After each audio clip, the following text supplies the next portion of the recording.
আসসালামু আলাইকুম সুপ্রিয় শিক্ষার্থীরা, আজকে আমি তোমাদের সামনে রসায়ন বিজ্ঞান দ্বিতীয় পত্রের তৃতীয় অধ্যায় অর্থাৎ পরিমাণগত রসায়নের মৌলিক কিছু বিষয় নিয়ে আলোচনা করব। তো আজকে আলোচনা থেকে আসলে আমরা যে ব্যাপারগুলা বা যে বিষয়গুলো সম্পর্কে ধারণা লাভ করব সেগুলো হলো মূলার দ্রবণ, প্রমাণ দ্রবণ প্রস্তুতি, মোলারিটিকে শতকরায় প্রকাশ, তারপরে মোলারিটি থেকে পিপিএম, তারপরে শতকরা থেকে পিপিএম, তারপরে মোলারিটি থেকে পিপিবি, অর্থাৎ এই শিখনফলগুলোর বিষয় নিয়ে আজকে আমরা আলোচনা করব। তাহলে চলো আমরা এক এক করে শুরু করি আজকের যেই আলোচনার বিষয় পরিমাণগত রসায়নের এই টপিকগুলা। তো প্রথমের আলোচনা হচ্ছে মোলার দ্রবণ। মোলার দ্রবণ মোলার দ্রবণ আসলে কি? মোলার দ্রবণ হলো একটা নির্দিষ্ট তাপমাত্রায় বা স্থির তাপমাত্রায় 1 লিটার দ্রবণের মধ্যে কোনো পদার্থের যত মূল দ্রব্য দ্রবীভূত থাকে তাকে আসলে ওই দ্রবণের মোলার দ্রবণ বলা হয়। আর এটা কি মোলার দ্রবণটাই সাধারণত হচ্ছে কি আমাদের মোলারিটি। আমরা এককটা বলবো হচ্ছে মোলারিটি, মোলার এককে। তাহলে আমাদের এখানে একটা বিষয়, সেটা হচ্ছে একটা নির্দিষ্ট তাপমাত্রা থাকবে। এই নির্দিষ্ট তাপমাত্রায় আমরা 1 লিটার দ্রবণের মধ্যে 1 লিটার দ্রবণে কোনো পদার্থের যত মূল দ্রব্য দ্রবীভূত হবে সেটাই হচ্ছে মোলার বা মোলারিটি। যদি আমি এখানে যত মূলের জায়গায় 1 মূল দ্রব্য যোগ করি তখন সেটা হয়ে যাবে আসলে 1 মোলার দ্রবণ। 1 মোলার দ্রবণ বা যেটাকে আমরা সাধারণত মোলার দ্রবণ বলে থাকি। তাহলে আমরা লিখতে পারি মোলার দ্রবণ সমান হচ্ছে কি দ্রব্যের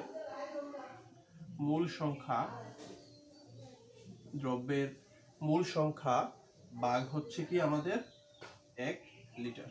অর্থাৎ 1 লিটার বা আমরা এখানে 1000 মিলিলিটার বলতে পারি বা 1000 সেন্টিমিটার কিউব বলতে পারি, একই কথা। তাহলে দ্রব্যের মূল সংখ্যা যেমন মোলার দ্রবণকে আমরা বড় হাতের এম দ্বারা প্রকাশ করব, আর দ্রব্যের মূল সংখ্যা হচ্ছে মূল আর হচ্ছে কি লিটার। তার মানে আমরা লিখতে পারি মোল পার লিটার। তার মানে মোল পার লিটার মানেই হচ্ছে আসলে মোলার দ্রবণ। তাহলে আমরা এখানে দ্রাবকের পরিমাণটা কিন্তু নির্দিষ্ট, অর্থাৎ তাপমাত্রাটা যেরকম ফিক্সড করা ঠিক তেমনি ভাবে এখানে দ্রাবকটাও কিন্তু নির্দিষ্ট, অর্থাৎ সেটা হচ্ছে কি 1 লিটার। অর্থাৎ 1 লিটার মানে হচ্ছে কি আমাদের 1000 মিলিলিটার বা 1000 সেন্টিমিটার কিউব, যেটাকে আমরা ঘন সেন্টিমিটার বলে থাকি। তাহলে আমরা মোলার দ্রবণ নির্ণয় করার জন্য সাধারণত মোলার দ্রবণটা কিন্তু আসলে একটা ঘনমাত্রা। তো এই মোলার দ্রবণের বা এই ঘনমাত্রাটাকে আমরা প্রকাশ করার জন্য একটা সূত্রের সাহায্য নিতে পারি। সেই সূত্রটা হচ্ছে এরকম, S = 1000 W/mb। অর্থাৎ সংক্ষেপে আমরা এই সূত্রের সাহায্যে মোলার দ্রবণটাকে আসলে প্রকাশ করতে পারি। এখানে দেখো S, এই Sটা হচ্ছে কি? Sটা হচ্ছে আসলে ঘনমাত্রা। 1000 হচ্ছে মিলিলিটার, মানে এই যে আমরা একটু আগে বললাম 1 লিটার। 1 লিটার মানে কিন্তু হচ্ছে 1000 মিলিলিটার। W হচ্ছে আমরা এখানে কোনো পদার্থের কতটুকু দ্রব্যকে যোগ করতেছি সেই গ্রাম এককে প্রকাশিত দ্রব্যের ভর, আর M হচ্ছে ওই দ্রব্যের আণবিক ভর, আর B হচ্ছে কি? B হচ্ছে আয়তন। তো এখান থেকে আমরা একটা জিনিস বুঝতে পারি, সেটা হচ্ছে যে মোলার দ্রবণ তাপমাত্রার উপর নির্ভর করে কিনা। মোলার দ্রবণ তাপমাত্রার উপর নির্ভর করে কিনা, অর্থাৎ তাপমাত্রা পরিবর্তনের সাথে সাথে মোলার দ্রবণের পরিবর্তন হয় কিনা, ঘনমাত্রার চেঞ্জ হয় কিনা, সেই ব্যাপারটা হচ্ছে দেখো এখানে আমরা ভলিউম অর্থাৎ আয়তনে প্রকাশ করতেছি।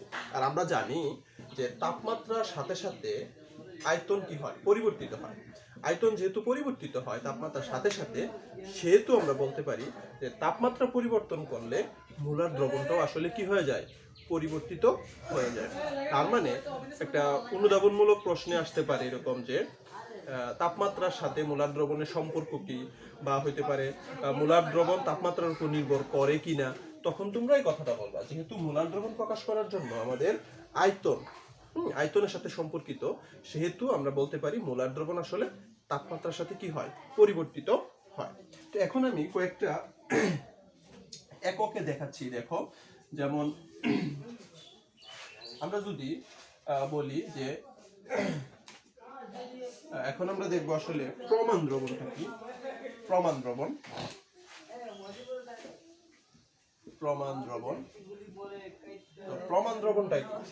প্রমাণ দ্রবণটা হচ্ছে মূলত যেই দ্রবণের ঘনমাত্রাটা আমাদের জানা, হ্যাঁ, কোনো একটা দ্রবণ হতে পারে যেই দ্রবণের ঘনমাত্রাটা আমরা নির্দিষ্টভাবে জানি।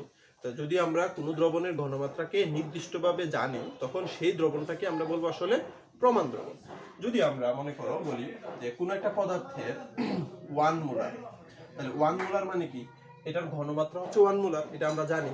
তাহলে যেহেতু আমরা জানি, সেহেতু এটা একটা প্রমাণ দ্রবণ। তারপর যদি বলি আমরা 0.5 মোলার, তাহলে এই 0.5 মোলার মানে হচ্ছে এটা হচ্ছে তোমার সেমি মোলার দ্রবণ। সেমি মোলার দ্রবণ।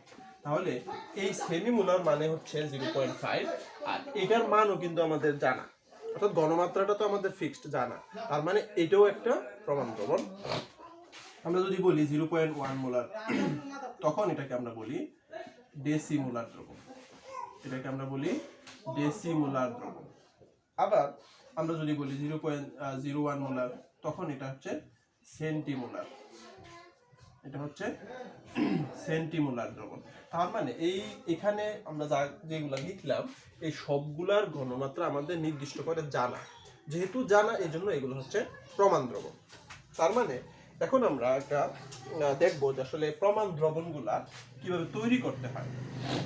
মনে করো তোমাকে কোশ্চেন দিল 250 সেন্টিমিটার কিউব 0.5 মোলার দ্রবণের 0.5 মোলার সোডিয়াম কার্বনেটের প্রমাণ দ্রবণ প্রস্তুত। প্রমাণ দ্রবণ প্রস্তুত। আমরা এখন এই সোডিয়াম কার্বনেটের 250 মিলি বা 250 সেন্টিমিটার কিউব, ঘন সেন্টিমিটার কিউব 0.5 মোলার প্রমাণ দ্রবণ কিভাবে প্রস্তুত করে সেই জিনিসটা দেখব। এখানে প্রশ্নে আমাকে আসলে কি কি জিনিস দেওয়া আছে? প্রশ্নে আসলে আমাকে ভলিউম দেওয়া আছে। ভলিউম কত? 250 ঘন সেন্টিমিটার। আমাদের এখানে ঘনমাত্রা কত দেওয়া? ঘনমাত্রা হচ্ছে S 0.5 মোলার। তারপরে হচ্ছে আমাদের সোডিয়াম কার্বনেট। এই সোডিয়াম কার্বনেটের আমরা আণবিক ভরটা বের করব। তাহলে সোডিয়াম কার্বনেটের আণবিক ভর হচ্ছে 106 গ্রাম। এটা আমি বের করে রাখছি আগে। তারপরে আমাদের এখানে লাগবে হচ্ছে W, অর্থাৎ আমরা এই সোডিয়াম কার্বনেটের কতটুকু নিব, হ্যাঁ, কতটুকু নিব সেটা হচ্ছে হিসাব করব এখন। তাহলে এই জিনিসটা হিসাব করার জন্য আমরা একটু আগে প্রথমে মোলার দ্রবণের সময় একটা সূত্র আমরা লিখছিলাম, সেই সূত্রের সাহায্যে আমরা আসলে এখানে W এর পরিমাণটা বের করতে পারব। কিভাবে? আমরা জানি W = SMB/1000। তার মানে এই সূত্রের সাহায্যে আমরা খুব সহজে এখন এখানে কতটুকু লাগবে, অর্থাৎ 250 সেন্টিমিটার কিউব 0.5 মোলারের সোডিয়াম কার্বনেট দ্রবণ তৈরি করতে আসলে কতটুকু সোডিয়াম কার্বনেট লাগবে সেই জিনিসটাকে আমরা এখন বের করব। তাহলে S হচ্ছে কত? 0.5, M হচ্ছে 106, আয়তন হচ্ছে 250, আর হচ্ছে 1000। যখন এটা আমরা ক্যালকুলেশন করব, ক্যালকুলেশন করার পর এখান থেকে আসবে হচ্ছে গিয়ে তোমার 13.25 গ্রাম। তার মানে আমাকে আমরা হিসাব করে দেখলাম যে আসলে সোডিয়াম কার্বনেটের 13.25 গ্রাম যদি আমরা 250 সেন্টিমিটার কিউব বা ঘন সেন্টিমিটার পানিতে যোগ করি, তাহলে আমাদের এখানে যে দ্রবণটা তৈরি হবে সেই দ্রবণের ঘনমাত্রা হবে 0.5 মোলার। আশা করি তোমরা এতটুকু পর্যন্ত বুঝতে পারছো। তো এখন আমরা কিভাবে মোলারিটিকে শতকরায় প্রকাশ করতে হয়, তাহলে আমাদের প্রথম দুইটা টপিক গেল, মোলার দ্রবণ আর প্রমাণ দ্রবণ প্রস্তুতি। এখন আমরা দেখব মোলারিটিকে কিভাবে শতকরায় প্রকাশ করা। মোলারিটিকে শতকরায় প্রকাশ করার জন্য আমাদের কি করতে হবে জিনিসটা একটু দেখো। যেমন মনে করো আমি এখন সোডিয়াম কার্বনেটের শতকরায় প্রকাশ করব সোডিয়াম কার্বনেটকে। তাহলে সোডিয়াম কার্বনেটের আমরা জানি যে সোডিয়াম কার্বনেটের 1000 মিলিতে 1 মোলার যদি হয়, 1000 মিলিতে 1 মোলার যদি হয়, তাহলে এখানে আণবিক ভরের সমান কি হয়? দ্রব্য যোগ হয়। তাহলে আমরা লিখতে পারি 1000 মিলিলিটার 1 মোলার সোডিয়াম কার্বনেট সমান হচ্ছে 106 গ্রাম। তাহলে 1 মিলি 1 মোলারের জন্য কতটুকু? 106 ভাগ 1000। আর যেহেতু আমরা শতকরাই বললাম, শতকরা মানে হচ্ছে 100, তাহলে 100 এর জন্য আসলে কতটুকু হবে? 106 ইন্টু 100 হচ্ছে 1000। তাহলে এখান থেকে যখন আমরা হিসেব করব তখন আসবে কত? 10.6 গ্রাম। তার মানে 10.6%। 100 মিলির জন্য হচ্ছে আমাদের 10.6 গ্রাম। তো এভাবে আমরা মোলারিটিকে অর্থাৎ 1 মোলকে শতকরায় প্রকাশ করলাম। এখন আমরা আরেকটা জিনিস দেখব, যেটা হচ্ছে শতকরা থেকে কিভাবে মোলারিটিকে প্রকাশ করতে হয়। এখন আমরা দেখব হচ্ছে মোলারিটি শতকরা থেকে কিভাবে আমরা মোলারিটিতে প্রকাশ করব। তার জন্য আমি একটা কোশ্চেন লিখলাম। মনে করো এরকম যে 10% সোডিয়াম কার্বনেট। এখন এই 10% সোডিয়াম কার্বনেটটাকে আমরা এখন কি করব? মোলারিটিতে প্রকাশ করব। এটা কিন্তু শতকরায় দেওয়া আছে, দেখো 10%। তো এই 10%টাকে আমরা এখন শতকরা থেকে কিভাবে মোলারিটিতে প্রকাশ করব, এই জিনিসটা এখন আমরা দেখব। তাহলে এটাকে আমরা মোলারিটিতে প্রকাশ করব। মোলারিটিতে প্রকাশ, তাহলে এই 10% মানে কি? 10% মানে হচ্ছে 100 মিলিতে আছে কত? 10 গ্রাম। তাহলে আমরা এভাবে লিখতে পারি যে 100 মিলি দ্রবণে সোডিয়াম কার্বনেট আছে 10 গ্রাম। 100 মিলিতে আছে কত গ্রাম? 10 গ্রাম। যত পার্সেন্ট তত। তাহলে 1 মিলিতে আছে কত? 10/100। আর হচ্ছে 1000 মিলিতে কত? যেহেতু আমরা মোলারিটি বলতে 1 লিটার বুঝি, 1 লিটার মানে হচ্ছে 1000 মিলিলিটার। তাহলে এখানে কত থাকে? 100 থাকে। 100 গ্রাম। ঠিক আছে? তাহলে 100 গ্রাম, 1000 মিলির জন্য আমাদের সোডিয়াম কার্বনেট লাগতেছে হচ্ছে 100 গ্রাম। এখন আমরা এই গ্রামটা থেকে মোলে প্রকাশ করব। তাহলে আমরা যেহেতু এখানে মোলারিটির কথা বলছি, তার মানে 100 কে ভাগ করব হচ্ছে এই সোডিয়াম কার্বনেটের আণবিক ভর দ্বারা। সোডিয়াম কার্বনেটের আণবিক ভর কত? 106। তাহলে এটা হয়ে যাবে আমাদের মোল। তাহলে 100 কে 106 দ্বারা যখন আমরা ভাগ করব 0. তাহলে 100, তার মানে আমাদের এখানে গণমাত্রা হয়ে গেল কত? 0.94 মোলার। তো এখন এভাবে আমরা খুব সহজেই শতকরা থেকে মোলারিটিতে প্রকাশ করতে পারি। শতকরা থেকে মোলারিটিতে প্রকাশ এভাবে করতে হয়। তারপরে আমরা দেখব যে কিভাবে মোলারিটি থেকে আমরা পিপিএম, এই অংশটা হচ্ছে সবচেয়ে গুরুত্বপূর্ণ পরীক্ষার জন্য। মোলারিটি থেকে পিপিএম, মোলারিটি থেকে এখন পিপিএম এ যাব আমরা। এই 4 নম্বরের মোলারিটি থেকে আমরা কিভাবে পিপিএম এ যাব, তার জন্য আমি একটা কোশ্চেন লিখলাম। 20 মিলি 0.15 মোলার সালফিউরিক অ্যাসিড, এটাকে আমরা পিপিএম এ প্রকাশ করব। পরীক্ষায় সবচেয়ে বেশি যে অংশটা আসে সেটা হচ্ছে পিপিএম। তো আমরা আসলে এখন পিপিএমটা হিসাব করব কিভাবে। তার আগে আমাদেরকে জানতে হবে আসলে পিপিএম বলতে আমরা আসলে কি বুঝি। পিপিএম মানে হচ্ছে পার্টস পার মিলিয়ন, অর্থাৎ 1 মিলিয়নের মধ্যে, অর্থাৎ 10 লক্ষের মধ্যে কতটুকু দ্রব্য আছে এই জিনিসটা। 10 লক্ষ যেই 1 মিলিয়ন, সেই 1 মিলিয়নের কতটুকু আছে দ্রব্য, সেই প্রকাশটাই হচ্ছে মূলত আমাদের পিপিএম। তো আমরা পিপিএমটাকে আসলে দুইটা নিয়মে করতে পারি। হ্যাঁ, প্রশ্নের উপর ভিত্তি করে আমরা পিপিএমটাকে দুইটা ভাবে করব, দুই নিয়মে করব। দুইটা নিয়মই খুব সহজ। তো তোমরা দেখো, তোমাদের কাছে আমি দুইটা নিয়মই দেখাবো, তোমরা যেটা পছন্দ মনে করো সেই নিয়মে করতে পারবা। তো তার আগে তোমাকে প্রশ্নটার দিকে লক্ষ্য করতে হবে যে আসলে প্রশ্নে কি দেওয়া আছে, কিভাবে করতে বলা হয়েছে সেই জিনিসটা। যেমন প্রশ্নে এখানে ঘনমাত্রা দেওয়া আছে, যদি প্রশ্নের মধ্যে এই ঘনমাত্রাটা দেওয়া থাকে তাহলে একদম সহজ, খুব সহজেই তুমি ইজিলি করে ফেলতে পারবা। কিভাবে করবা দেখো, তার মানে এখানে দেওয়া আছে কি 0.15 মোলার সালফিউরিক অ্যাসিড সমান, একটু আগে আমি লিখছিলাম যে মোল মানে হচ্ছে মোল পার লিটার, এই জিনিসটা মাথায় রাখতে হবে। মোল মানে হচ্ছে মোল পার লিটার, মোলারিটি যেটাকে আমরা বলি। তার মানে এখানে আমরা লিখবো কি 0.15, এই যে মোল পার লিটার, এই কথাটা অর্থাৎ 0.15 মোলারিটি সমান হচ্ছে কি 0.15 মোল পার লিটার, একই কথা। এখন আমরা মোল থেকে গ্রামে প্রকাশ করব, আর গ্রাম থেকে মিলিগ্রামে প্রকাশ করব।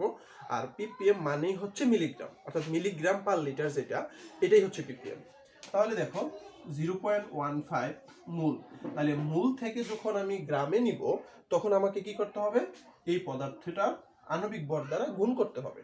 তাহলে সালফিউরিক অ্যাসিডের আণবিক ভর হচ্ছে 98, তাহলে আমাদের হয় কি গ্রাম পার লিটার 0.15 ইন্টু 98 ইন্টু গ্রাম থেকে এখন আমরা মিলিগ্রামে প্রকাশ করব 1000 দ্বারা গুণ করে, এই যে মিলিগ্রাম পার লিটার। এখন গুণ করার পর আসতেছে কত আমাদের, মিলিগ্রাম পার লিটার। তার মানে পিপিএম মানে হচ্ছে প্রতি মিলিগ্রামের মধ্যে আসলে কতটুকু থাকে, তার মানে এই গুণ করার পর আসতেছে কত, এই অংশটা এত মিলিগ্রাম পার লিটার। এখন মিলিগ্রাম পার লিটার মানেই হচ্ছে আসলে পিপিএম। তো এই অংশটা এতটুকুর জন্য মূলত এটা গ প্রশ্নে আসে থাকে, অর্থাৎ প্রয়োগের মধ্যে আসে, 3 নম্বরের জন্য আসে। তো তোমরা এইভাবে করে দিবা। কখন এই নিয়মটা করবা, যখন তোমাকে এখানে মোলারিটিতে দেওয়া থাকবে। মোলারিটিতে যদি দেওয়া থাকে তখন আয়তন নিয়ে কোনো চিন্তা করার কিছু নাই। আয়তন যা যা খুশি তা থাকুক, আয়তনের দিকে তাকানোর কোনো দরকারই নেই। আর আয়তনের দিকে তখনই তাকাবা যখন এখানে মোলারিটিতে দেওয়া না থাকবে। মোলারিটিতে যখন না থাকবে, অর্থাৎ মোলারিটি না থেকে যখন এখানে গ্রাম আণবিক ভরটা দেওয়া থাকবে, অর্থাৎ কত গ্রাম দেওয়া থাকবে, তখন তোমার এখানে খুব সহজে করতে পারবা। যেমন আমি একটা দেখাচ্ছি আবার,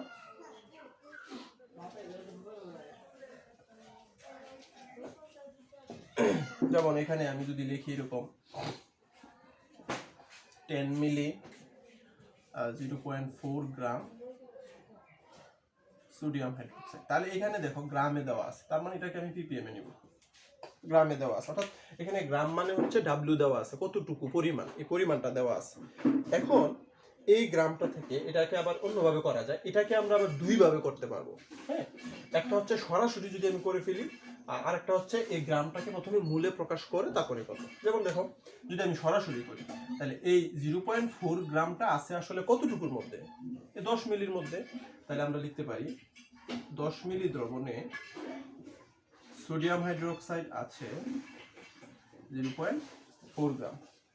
তাহলে 1 মিলি দ্রবণে সোডিয়াম হাইড্রোক্সাইড থাকবে কত, 0.4/10।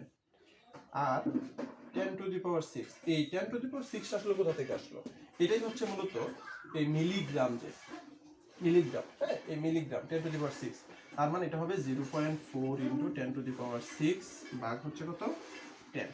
তাহলে আমাদের এখানে হিসেব করলে আসে এত মিলিগ্রাম পার লিটার, তার মানে পিপিএম।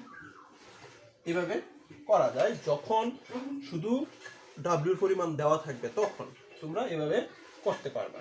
এটাকে আবার অন্যভাবে করা যায়, কিভাবে, সেটা হচ্ছে এটাকে তুমি যদি প্রথমে মূলে ট্রান্সফার করো। কিভাবে মূলে ট্রান্সফার করবা, এটাকে মূলে ট্রান্সফার করার জন্য আমাদের ওই যে S = 1000 W/mv, তো এখানে মান বসায়া আসলে এই S এর মান বের করবা। বের করার পর যেমন এখানে যদি আমি মান বসাই তাহলে কি আসে, 1000 ইন্টু W কত 0.4, আর এখানে M কত, সোডিয়াম হাইড্রোক্সাইড আণবিক ভর 40, আর B হচ্ছে 10। এখানে হিসাবটা থেকে আমরা S এর মানটা পাবো কি, একটা মোলার এককে পাবো, হ্যাঁ মোলারিটিতে পাবো। এই মোলারিটিতে পাওয়ার পর পরের অংশটা আমরা ওইভাবে করে নিব, ওইটাও করা যায়। তাহলে যদি গ্রাম থাকে তুমি এইভাবেও করতে পারো অথবা এই নিয়মে করতে পারো, দুইটা নিয়মে আমি দেখাইলাম।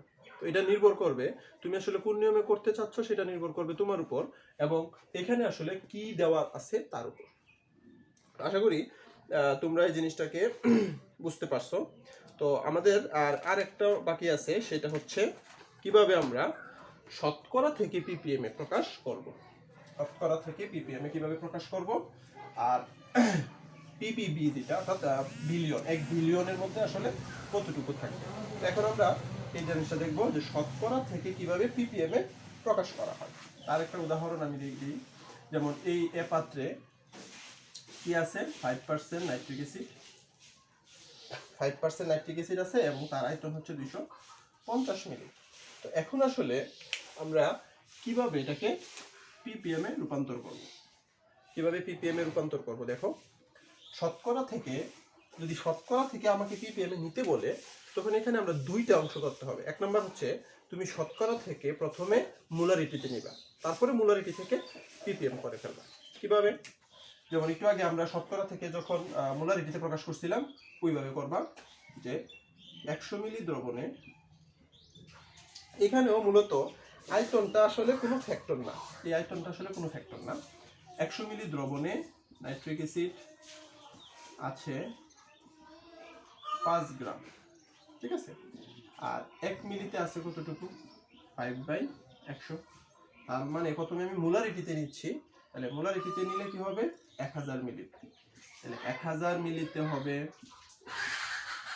তাহলে 1000 মিলিলিটারের জন্য আসতেছে আমাদের কত, 50 গ্রাম। এখন এই গ্রামটাকে আমরা কি করব, মোলারিটিতে প্রকাশ করব। মোলারিটিতে কিভাবে প্রকাশ করব, তাহলে 50 ভাগ করব নাইট্রিক অ্যাসিডের আণবিক ভর দ্বারা, তাহলে নাইট্রিক অ্যাসিডের আণবিক ভর দ্বারা ভাগ করব। এটাও করা যায় গ্রাম থেকে, অথবা আমরা যে ppm মানে হচ্ছে কি মিলিগ্রাম, তাহলে আমরা সরাসরি মিলিগ্রামে নিয়ে যাই, তাহলে এটা হচ্ছে গ্রাম পার লিটার। যেহেতু আমরা 1000 মিলিলিটার লিখছি এই জন্য 1 লিটার লেখা যায়, তাহলে 50 গ্রাম পার লিটার মানে হচ্ছে 50 ইন্টু 1000 মিলিগ্রাম পার লিটার, তাহলে হয় কত, তো ppm। তাহলে এটাই হচ্ছে আমাদের ppm এর হিসাব, অর্থাৎ কিভাবে আমরা শতকরা থেকে ppm এ প্রকাশ করব। আশা করি তোমরা এতটুকু পর্যন্ত বুঝতে পারছো। তো এখন আমরা আরেকটা জিনিস দেখব, সেটা হচ্ছে ppb। ppb হচ্ছে পার্টস পার বিলিয়ন। কিভাবে আমরা হিসাবটা করব দেখো, অর্থাৎ মোলারিটি থেকে আমরা ppb তে নিব।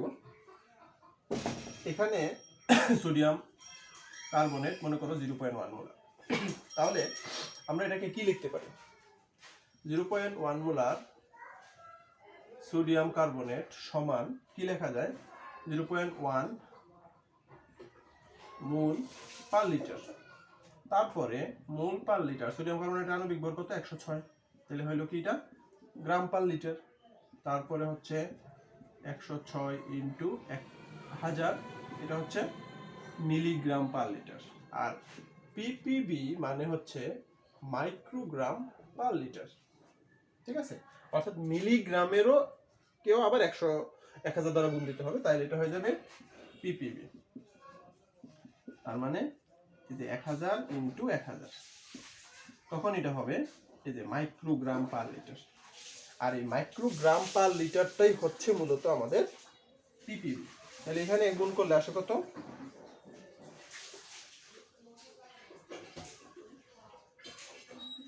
এটাই হচ্ছে আমাদের ppb। তার মানে আমরা ppb সমান লিখতে পারি মাইক্রোগ্রাম পার লিটার। তো এই অঙ্কগুলা মূলত আসবে, মোলারিটি থেকে আমরা ppm করলাম, এই অঙ্কগুলা মূলত আসবে অনুধাবনের জন্য 3 নম্বর কোশ্চেনে।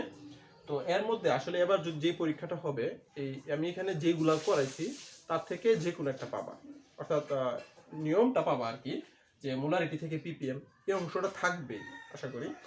তো তোমরা যদি এভাবে প্র্যাকটিস করো তাহলে আসলে তোমাদের এইটা নিয়ে আর কোনো সমস্যা হবে না। আর যদি কোনো সমস্যা হয় তাহলে আমাকে জানাবা, তাহলে আমি হয়তো আবার জিনিসটা নিয়ে আবার একটু আলোচনা করবো। তো আজকে এতটুকুই, আল্লাহ হাফেজ।